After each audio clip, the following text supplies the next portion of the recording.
할렐루야.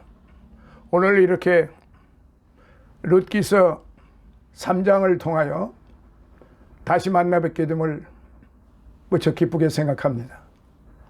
오늘 룻기서 3장 본문을 먼저 같이 읽도록 하시겠습니다. 룻기서 3장 1절로부터 13절에 있는 말씀입니다. 시작합니다. 룻의 시모 나오미가 그에게 이르되 내 딸아, 내가 너를 위하여 안식할 곳을 구하여 너로 복되게 하여야 하지 않겠느냐? 네가 함께하던 시녀들을 둔 보아스는 우리의 친족이 아니냐? 그가 오늘 밤에 타작마당에서 보리를 까불리라. 그런즉 너는 목욕하고 기름을 바르고 의복을 입고 타작마당에 내려가서 그 사람이 먹고 마시기를 다하기까지는 그에게 보이지 말고 그가 누울 때 너는 그 눕는 곳을 알았다가 들어가서 그 발치 이불을 들고 거기 누우라. 그가 너의 할 일을 네게 고하리라. 룻이 시모에게 이르되 어머니의 말씀대로 내가 다 행하리이다 하니라. 그가 타작마당으로 내려가서 시모의 명대로 다 하니라. 보아스가 먹고 마시고 마음이 즐거워서 가서 노젓가리 곁에 눕는지라. 룻이 가만히 가서 그 발치 이불을 들고 거기 누웠더라. 밤중에 그 사람이 놀라 몸을 돌이켜 본즉 한 여인이 자기 발치에 누웠는지라. 가로되 네가 누구뇨? 대답하되 나는 당신의 시녀 룻이오니 당신의 옷자락으로 시녀를 덮으소서. 당신은 우리 기업을 물을 자가 됨이니이다. 가로되 내 딸아, 여호와께서 네게 복 주시기를 원하노라. 네가 빈부를 물러나고 연소한 자를 좇지 아니하였으니 너의 베푼 인애가 처음보다 나중이 더하도다. 내 딸아, 두려워 말라. 내가 네 말대로 네게 다 행하리라. 네가 현숙한 여자인 줄 나의 성읍 백성이 다 아느니라. 참으로 나는 네 기업을 물을 자나 물을 자가 나보다 더 가까운 친족이 있으니 이 밤에 여기서 머무르라. 아침에 그가 기업 물을 자의 책임을 네게 이행하려 하면 좋으니 그가 그 기업 물을 자의 책임을 행할 것이니라. 만일 그가 기업 물을 자의 책임을 네게 이행코자 아니하면 여호와의 사심으로 맹세하노니 내가 기업 물을 자의 책임을 네게 행하리라. 아침까지 누울지니라. 아멘. 사랑하시는 성도 여러분, 지난 우리는 2장까지 구속사적으로 본 룻기서, 특별히 나오미와 그리고 룻과 그리고 보아스, 이렇게 세 사람을 통해서 하나님께서 구원의 메시지를 주시고 그 구원하심에 도모하시는 그 흐름을 우리는 이제 제가 말씀을 드렸고 여러분들이 또한 들으셨습니다. 이제 오늘 이 3장에는 효성을 다하는 며느리 룻을 친족 보아스와 맺어주려는 시어머니 나오미의 계획이 언급되고 있습니다. 즉 나오미는 룻으로 하여금 밤중에 보아스의 타작마당을 찾아가 잠자리를 함께 하도록 지시를 합니다. 얼핏 보면은 매우 부도덕한 행위처럼 여겨지는 시어머니의 지시는 당시 고엘 제도 하에 있던 이스라엘 백성들에게는 일상적인 관습이기도 했습니다. 그래서 먼저 각 절구를 한번 살펴보고 다음에 말씀을 드리도록 하겠습니다. 1절 안식할 곳. 며느리 룻이 행복을 누릴 보금자리, 즉 가정을 가리킵니다. 사실 젊은 날에 과부가 된 룻에게 있어서 안식을 얻을 수 있는 처소가 있다면 그것은 바로 사랑하는 남편과 자녀가 있는 그런 가정이었습니다. 매튜 헨리, 영국의 저명한 성서학자가 그렇게 표현을 했습니다. 복되게 하여야, 즉 행복을 누리게 하여야 한다는 말이죠. 2절에 보니까 함께하던 보아스, 시어머니 나오미는 추수 기간 동안 이미 며느리 룻과 보아스 사이에 오고 간 미묘한 사랑의 감정들을 눈여겨본 듯합니다. 타작마당에서 보리를 까불리라. 팔레스틴에서 곡식을 까불리는 일, 키질입니다. 키질은 흔히 바람이 시원하게 부는 저녁에 행해졌습니다. 자, 3절에 보니까 의복을 입고, 원어적 의미는 겉옷을 덮어 입고라는 뜻입니다. 아름다운 외투 라는 뜻인데요. 타작마당에 내려가서, 고원지대인 베들레헴은 마을이 주로 언덕이나 구릉에 형성되어 있었습니다. 반면 골짜기나 계곡에는 논이나 밭이 펼쳐져 있었습니다. 따라서 마을에서 타작마당이 있는 들판은 아래쪽에 다 있었던 것입니다. 4절로부터 7절에 보니까 그가 누울 때의 단어입니다. 흔히 팔레스타인에서는 타작 기간 동안 주인이 타작마당에서 숙식을 하는 것이 일반적입니다. 발치 이불을 들고 거기 누우라. 오늘날 현대인의 사고 방식에서 볼 때 이런 시어머니의 요구는 어쩌면 매우 부도덕하게도 보입니다. 그러나 당시 이스라엘에는 고엘 제도, 기업 물을 자, 그 고엘 제도가 기업을 물을 자인데요. 그런 제도가 있어 근족은 자식 없이 죽은 형제의 아내와 혼인하여 가문의 대를 이어주어야 할 책임이 있었습니다. 따라서 시어머니 나오미의 요구는 당시 상황에서 당연한 것이었습니다. 자, 9절, 옷자락으로 덮으소서. 새가 날개로 새끼를 감싸는 것과 동일한 의미를 가진 이 표현은 흔히 구혼입니다. 구혼의 상징적 의미를 갖는다고 신학자 케일은 그렇게 표현을 했습니다. 또한 10절을 보면은 연소한 자를 좇지 아니하였으니, 젊은 사람에게 시집갈 생각을 아니하고라는 뜻입니다. 즉 룻은 젊은 욕망을 좇아 젊은 남자와 재혼하지 않고 계대 결혼의 율법을 좇아 근족인 보아스에게 구원하였던 것입니다. 처음보다 나중, 처음은 사별한 남편이 살아있는 동안 남편에게 보인 사랑을, 나중은 남편 사후 남편의 가문을 위해 보인 그 애정을 가리키는데요. 이것은 율법을 좇아 계대 결혼으로 가문을 잇기 위한 노력인 것입니다. 사실 룻은 율법을 따라 좇을 필요 없는 그런 이방 여인이었습니다. 이교도 여인이었기에 그게 해당되지는 않았는데도 불구하고 시어머니와 장차 자신의 미래를 위하여 계대 결혼 가문을 이으려고 마음을 그렇게 먹었던 것이죠. 11절에 성읍 백성이 다 아느니라. 룻의 시모에 대한 극진한 효성과 현숙함은 베들레헴 동네에 널리 소문이 났었습니다. 자, 12절, 나보다 더 가까운 친족. 원래 계대 결혼의 1차 책임은 죽은 형제와 가장 가까운 친족에게 있었습니다. 자, 이런 말씀을 생각해 볼 때, 자, 우리는 이 지금 13절까지에 있는 이 말씀을 통해서 몇 가지로 좀 포괄적으로 생각을 해보아야 되겠죠. 시어머니 명령을 좇아 보아스의 타작마당을 찾는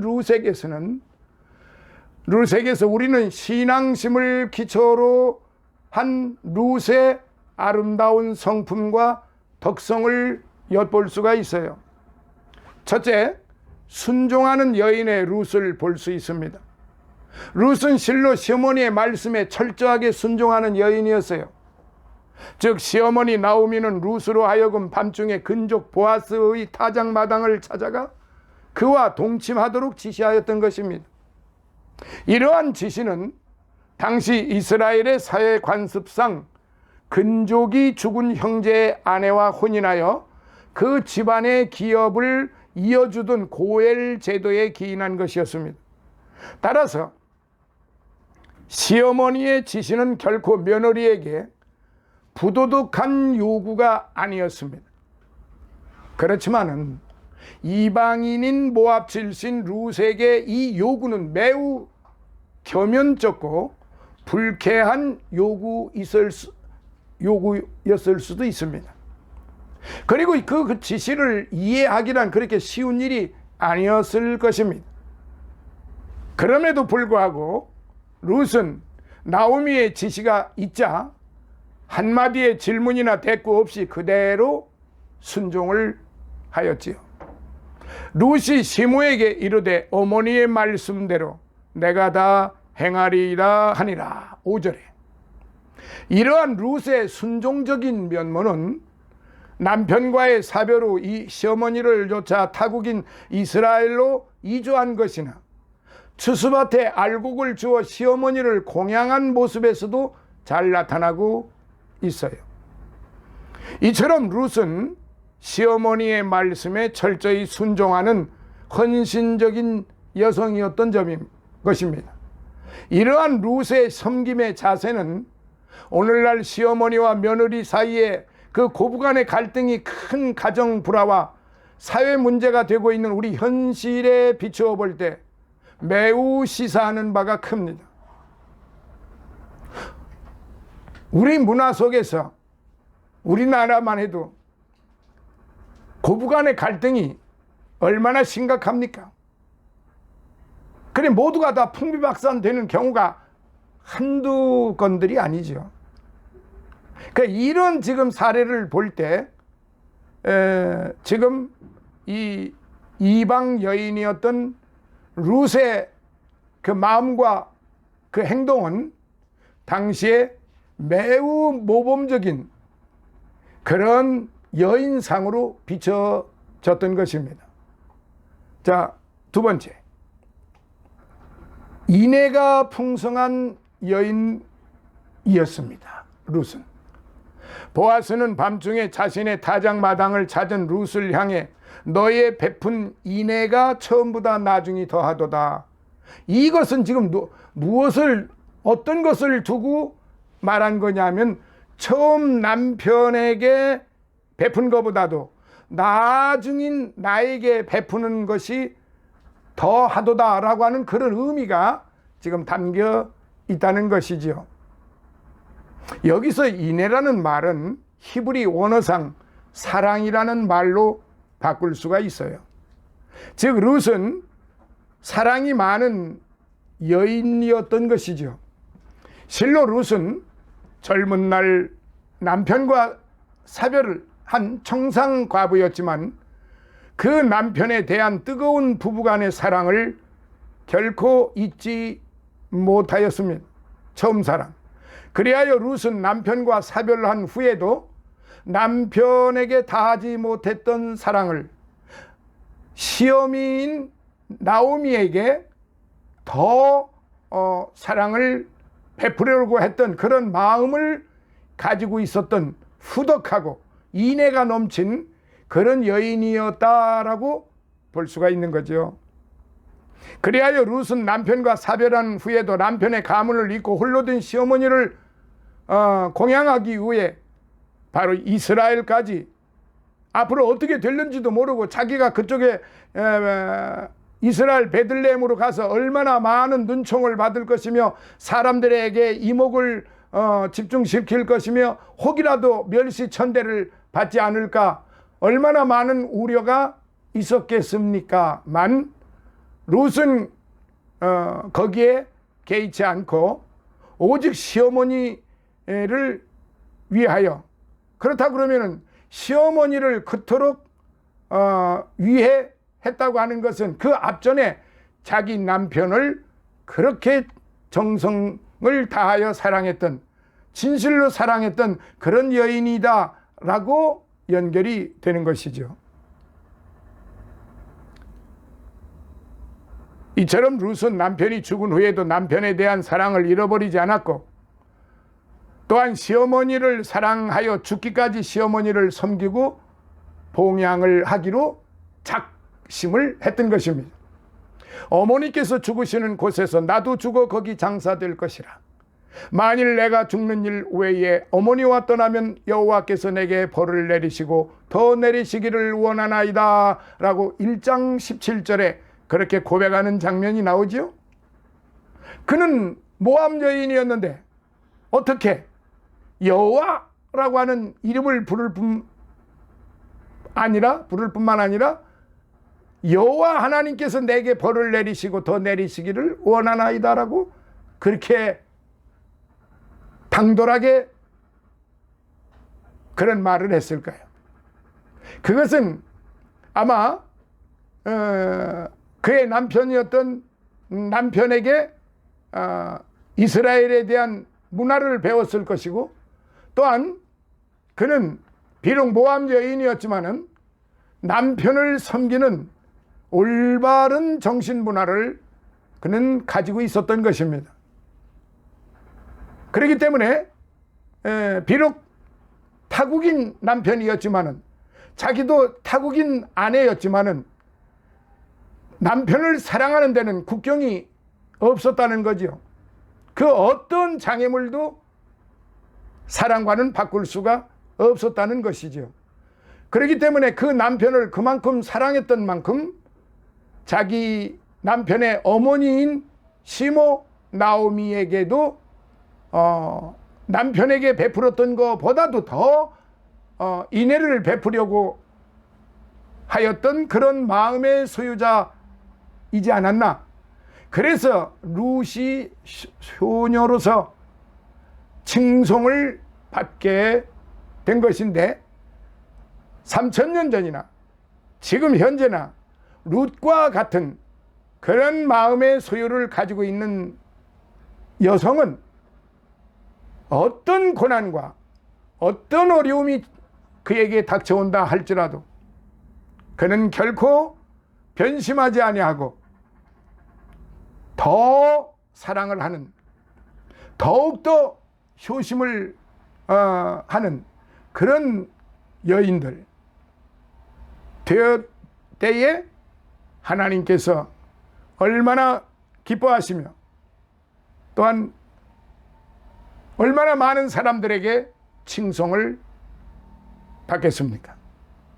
자, 여기 아주 정말로 이게 유명한, 들어도 실증 나지 않은, 어머니께서 죽으시는 곳에서 나도 죽어 거기 장사될 것이라.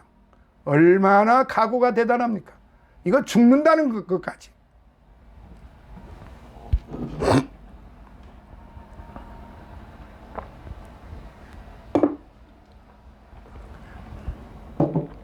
죽는다는 것까지요. 이거 함부로 말할 수 있는 게 아니잖아요. 어머니가 죽는 곳에 나도 가서 죽겠다는데 그 이상 더 바랄 게 뭐가 있겠습니까? 그 이상 큰 효심이 어디 있겠느냐 이 말입니다. 그리고 만일 내가 죽는 일 외에 어머니와 떠나면 내게서 여호와께서 내게 벌을 내리시고 더 내리시기를 원하나이다. 자기 스스로 그 법적인 구속력 안으로, 이스라엘의 그 율법적인 그 율법 안으로 들어와서 하나님께서 말씀하신 대로 그대로 준행하겠나이다. 그러면서 내게 벌을 내리시고 더 내리시기를 원하나이다. 참으로 그 마음이 정말로 가상하기 그지없습니다. 오늘날 이런 룻과 같은 며느리가 있다고 하면은 아마 그 집의 안에는 행복이 넘쳐 흐를 것이 아니겠나. 평화가 넘쳐지지 않, 사랑의 샘터가, 행복의 샘터가 이루어지지 않겠나. 저는 그렇게 생각이 듭니다. 부럽지요. 지금 이 시간에 이 말씀을 들으시는 장차 며느리가 되실 분들, 그리고 지금 현재 며느리가 되신 분들, 한번 곰곰이 지난 날을 회상하면서, 그리고 앞으로 자기에게 닥쳐올 그 일을 한번 더듬어 보면서 이 룻과 같은 며느리, 룻과 같은 효심이 지극한, 신앙심이 지극한 이런 여인이 되어야 하겠다, 이렇게 생각해 본지 어떠십니까?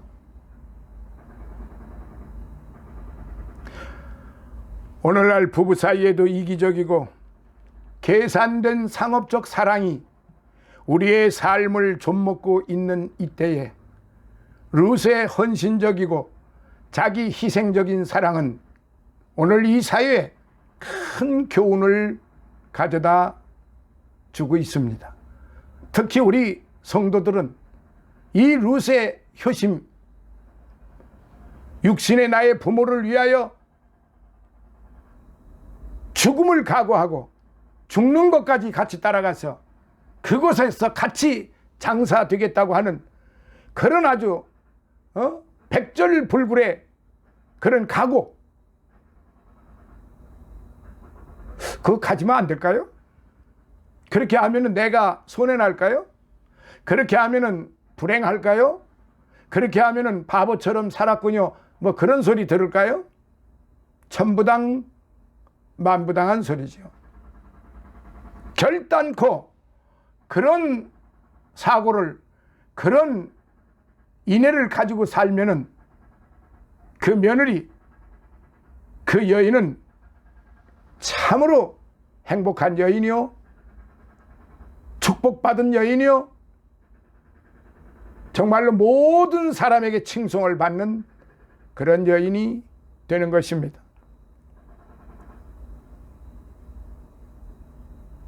자, 세 번째, 현숙한 여인 룻.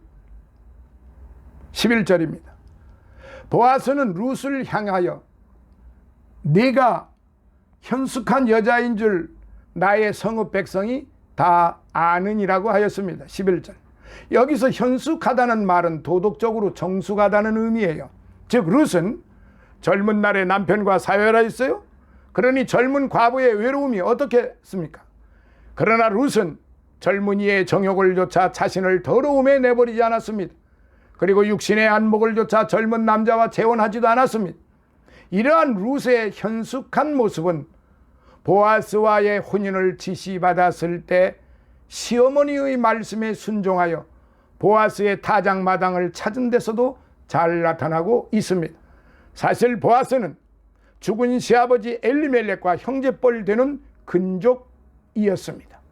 그럼에도 룻은 아버지와 같은 보아스를 찾아가 고엘의 의무를 성실히 이행하도록 촉구하였고, 촉구, 오늘날도 그렇게 하라는 건 아니죠.